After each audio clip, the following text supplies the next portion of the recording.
લોકસભાની ચૂંટણીના પડઘમ વાગી ચૂક્યા છે ત્યારે જનતાના મૂડ અંતર્ગત અમારા સંવાદદાતા અમદાવાદની એલડી એન્જિનિયરિંગ કોલેજમાં પહોંચ્યા અને ત્યાં અભ્યાસ કરતા વિદ્યાર્થીઓનું મૂડ જાણ્યું। લોકસભાની ચૂંટણી જેમ જેમ નજીક આવી રહી છે તેમ તેમ તીખા બાણોથી લઈને તીખા શબ્દોથી લઈને સોશિયલ મીડિયાનો તમામ માધ્યમોનો ઉપયોગ થઈ રહ્યો છે કે જેથી દરેક પોલિટિકલ પાર્ટી આગળ આવી શકે। એવામાં શું છે એલડી એન્જિનિયરિંગના વિદ્યાર્થીઓનું લોકસભાની ચૂંટણીને લઈને મુદ્દો આપણે વાતો કરીશું। જી આપને પૂછવા માંગીશ કે જે રીતની હાલ ડિબેટો ચાલી રહી છે, જે રીતની હાલ વિષયો પર ચર્ચા કરવામાં આવી રહી છે, શું લાગે છે સામાન્ય જનતાને આનાથી કોઈ સ્પર્શ ખરી? મને તો નથી લાગતું કે આ રીતે મતલબ આ રીતે લોકો ખાલી ઉશ્કેરાય છે આવી ડિબેટોથી। ખરેખર એમની સામે ફેક્ટ્સ આવતા નથી કે કઈ રીતે રોજગારી અત્યારે ભારતમાં છે, કેટલી છે, લોકો ગરીબી કેટલી વધારે થઈ ગઈ છે। આ ખાલી ડિબેટોથી લોકોને ઉશ્કેરે છે કે અમે આવું કરી દીધું, અમે તે કરી દીધું, આ હેશટેગ હું પણ ચોકીદાર છું ને આ બધું, એનાથી કંઈ થઈ શકે એમ નથી। લોકોને ખરેખર જે તમે રિયલમાં કામ કરો છો તે વિશે જણાવવું જોઈએ। આપની પાસે વાત કરવા માંગીશ કે હું છું ચોકીદાર કરીને કેમ્પેઇન ચાલુ છે, શું લાગે છે જનતાને આનાથી કંઈક સ્પર્શ ખરી? હું છું ચોકીદાર એવું કેમ્પેઇન એક વ્યક્તિ ચાલુ કરે અને સામે એના રિપ્લાયમાં બીજી વ્યક્તિ એનો જવાબ આપે, તેવું અંદરો અંદર એકબીજાને જવાબ આપવા કરતાં મારા મત મુજબ એવા મુદ્દાઓ ઉપર ચર્ચાઓ કરવી જોઈએ, જેમ કે પર્યાવરણનો મુદ્દો છે કે આજકાલ આપણે જોઈ શકીએ છીએ કે કેટલા બધા રિપોર્ટ બહાર પડ્યા, દરેકમાં ભારતનું સ્થાન આપણે જોઈ શકીએ છીએ। જ્યાં સુધી પર્યાવરણને બચાવવાનો વાત નહીં થાય તો ત્યાં સુધી આપણે બીજી કઈ રીતે દેશને સુરક્ષિત કરી શકીશું। મહિલાઓની વાત છે તો આ દરેક મુદ્દાઓ ઉપર ચર્ચા કરવી જોઈએ, ના કે એકબીજાને આરોપ લગાવી અને એમના જવાબો આપવાની। જી, મહિલાઓની વાત કરવી જોઈએ તો તમને શું લાગે છે કે જે મહિલાઓને સુરક્ષાને લઈને જે બામ પોકારવામાં આવે છે, શું લાગે છે મહિલાઓની સુરક્ષા છે? મહિલાઓની સુરક્ષા જો અત્યારે હોય તો આપણે હમણાં જ રિસન્ટ રિપોર્ટ આવ્યો છે કે રેપના કેસીસની અંદર ભારતનું સ્થાન બહુ હાયેસ્ટ ઉપર છે એમ, તો એ પ્રમાણે જો જોઈએ તો એટલી મહિલાની સુરક્ષા નથી જેટલી લોકો બોલે છે।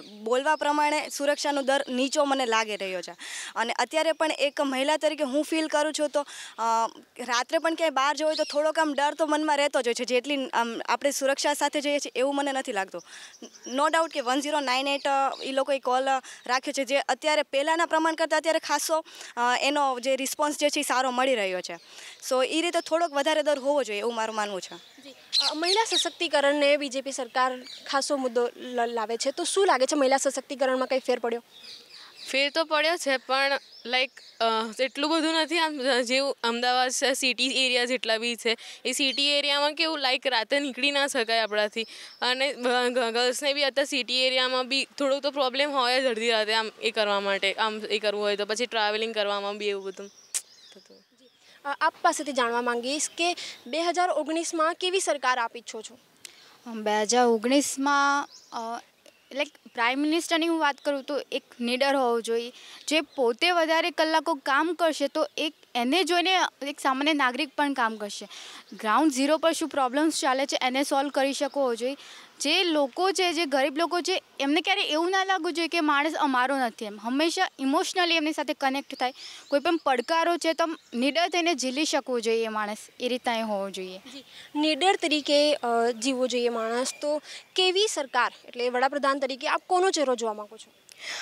વડાપ્રધાન તરીકે હું એવું માનું છું કે એ વ્યક્તિ હોવો જોઈએ કે જે પોતે કરેલા જેટલા પણ વાદા છે કે જે દેશને લઈને અત્યારે રિસન્ટ પ્રોબ્લેમ્સ છે તો એ પોતે બધા કમ્પ્લીટ એણે જેટલા બી વાદા કર્યા હોય એણે કમ્પ્લીટ કર્યા હોવા જોઈએ। અને દેશના નાગરિક તરીકે આપણી પણ એ ફરજ છે કે જે નેતા આપણે ઈચ્છે છે એની સામે આપણે પણ એવા જવાબદાર નાગરિક બનીએ। જવાબદાર નાગરિક બનીએ એવામાં લોકસભાની ચૂંટણીમાં દરેક નાગરિકે મત આપવો જોઈએ, શું લાગે છે તમને આ મુદ્દે? હા, મત આપવો એ બધાનો અધિકાર છે ને મત આપવો આપણે યુવા મત નહીં આપીએ તો દેશનું ભવિષ્ય કઈ રીતે નક્કી થશે? અત્યારે એજ્યુકેટેડ પબ્લિક છે દેશની હકીકત જાણે છે, દેશમાં શું ચાલી રહ્યું છે, બાકી તો અનએજ્યુકેટેડ પીપલની લોકો અમુક લોકો ગામડામાં એવું આપણે વાત સાંભળીએ છીએ કે પૈસા આપીને મત ખરીદી લે છે એમ। એજ્યુકેટેડ પબ્લિક અત્યારે સમજશે ને એ મત નહીં આપે તો દેશનું ભવિષ્ય કઈ રીતે નક્કી થશે? જી, આપની પાસેથી જાણવા માંગીશ કે જે રીતે વિપક્ષ હાલ સામનો કરી રહી છે બીજેપી સરકારનો, શું લાગે છે વિપક્ષ આવતી દેખાય છે સત્તામાં? જરાય લાગતું નથી, કેમ કે જે આપણે પાંચ વર્ષથી આપણે મોદીના જે કામો જોઈ રહ્યા છીએ તેના પર ચોક્કસ લાગી રહ્યું છે કે પાછી મોદી સરકાર હવે રિપીટ થવાની છે અને મને વિશ્વાસ છે કે મોદી સરકાર જ આવશે, કેમ કે એણે ઘણા સારા કામો કર્યા છે અને ભવિષ્ય માટે પણ સારું છે મોદી સરકાર। રોજગારીના મુદ્દે ખાસી એવી બૂમો પાડવામાં આવે છે. શું લાગે છે, રોજગારીની પૂરતી તકો હોય છે?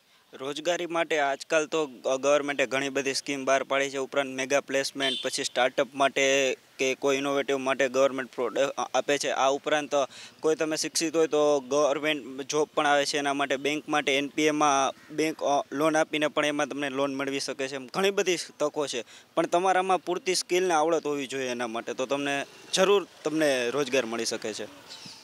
યુવાઓમાં સતત કંઈક ને કંઈક નવું કરવાની ઝંખના ઝાંકતી હોય છે, ત્યારે એમની જે સ્વપ્નાઓ છે એમને કોણ પૂરું કરે, એવી સત્તા કોના હાથે આવશે એ હાલ 2019ની લોકસભાની ચૂંટણીમાં જોવા મળશે. કેમેરામેન નૈનેશ સાથે સપના શર્મા, ABP અસ્મિતા, અમદાવાદ.